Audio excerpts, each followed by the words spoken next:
Need to scan a document but don't have a scanner available? If you have an iPhone or iPad, you're in luck. I'm Jessica from techboomers.com, and in this video, I'll show you how to scan documents and create PDFs using iOS devices. Now let's get started.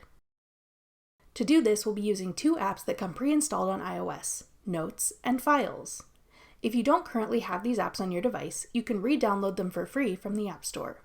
Links for these apps will be listed in the description box below. To scan a document on iOS, first open the Notes app. Then open an existing note or create a new one. Tap the camera icon in the menu at the bottom. Now select Scan Documents. Place your document on a flat surface and hold your iPhone or iPad such that the document is centered in the camera window. Hold your device as steady as possible. When placed properly, your device will automatically scan the document page.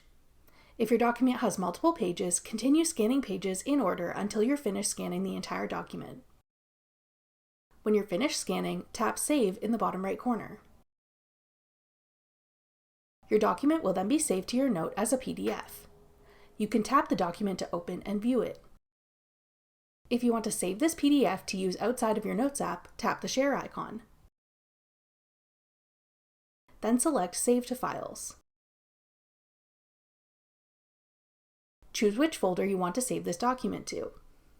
If you like, you can edit the name of your document at the bottom. When you're done, tap Save to put this PDF into your Files app. Once you have the PDF in your files, you can keep it there for whenever you need it, or attach it to an email, send it in a text message, or any other use you may need it for. That's all it takes to scan documents and create PDFs on iOS.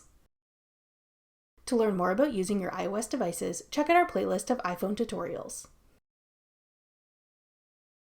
Thanks for watching. If you found this video helpful, we'd love it if you'd hit the thumbs up button below and subscribe to our channel. We put out great new tech tutorials like this one every week.